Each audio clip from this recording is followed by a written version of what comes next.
Assalamualaikum warahmatullahi taala wabarakatuh. Kita berjumpa lagi di penghujung penghujahan hari yang kedua kes Datuk Seri Najib, tuduhan ikut kes 1MDB. Hari ini hari kedua penghujahan. Di awal pagi tadi terdapat sedikit sambungan daripada hujahan semalam. Jadi hujahan di awal pagi tadi berkisar tentang dua perkara yang menarik yang telah pun saya sentuh semalam.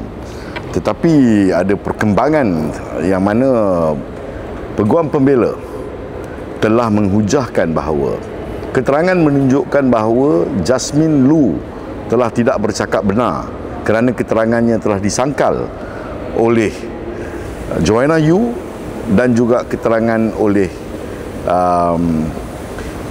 statement yang dibuat oleh si mati Ki Kok Thiam. Jadi pada perbicaraan hari ini, Peguam Bela telah memohon pada mahkamah supaya keterangan Jasmine Lu berhubung dengan apa yang kononnya berlaku di Mayfair, London, bahawa kononnya Ki Kok Thiam adalah orang yang telah merangka, merekayasa, mencipta surat-surat sumbangan daripada keluarga diraja Arab Saudi adalah tidak benar dan patut diketepikan dan tidak diambil kira oleh mahkamah ini. Ini permintaan pihak pembelaan supaya keterangan Jasmine Lu berkenaan pemalsuan dokumen daripada Arab Saudi ini diketepikan sama sekali. Kalau ini berlaku, maka kesannya apa yang tinggal hanyalah keterangan-keterangan berkenaan dengan dokumen kontemporari yang menunjukkan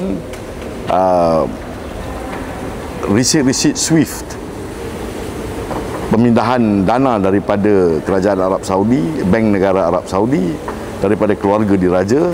Begitu juga dengan surat-surat yang datangnya daripada Putera Saud, dan pemindahan-pemindahan ini mencerminkan bahawa dana ini datangnya daripada keluarga diraja Arab Saudi. Dan pihak pembelaan juga membangkitkan isu mengapa setelah keterangan Jasmine Lu dan Joanna Yu ni apabila berlaku percanggahan, mengapa pihak pendakwaan tidak memanggil saksi sangkalan ataupun rebuttal witness. Pihak pendakwaan masih boleh panggil saksi sangkalan, termasuk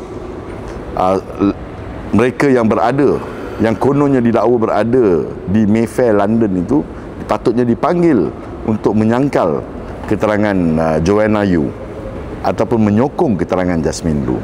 Tapi ini tidak dilakukan.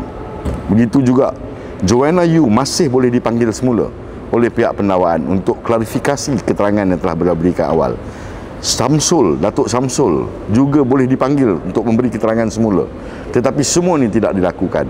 Maka Peguam Bela memohon supaya keterangan Jasmine Lu berkenaan apa yang berlaku di Mayfair, London ditolak sepenuhnya.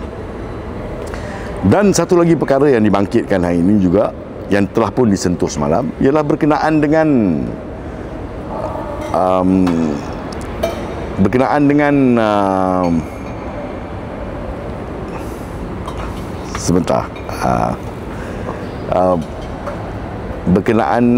dengan